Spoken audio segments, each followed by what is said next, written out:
Valley Verde, Pasig City. Nakamotor kami guys. Punta kami ng Quiapo.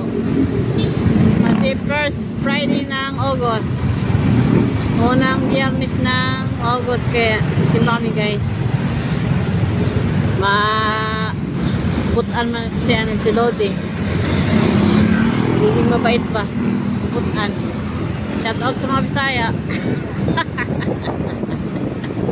Hindi mo.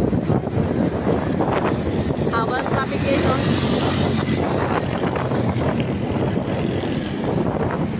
Tatubag na Pasig. Ito pala sa Pasig guys. Ayan ang medical city. Yan guys. Medical city. Ano yan? Pasig? Basta ganun guys. Ha? Kaya umitin sa vlog namin. Mga motor kami guys. Kaya uga-uga.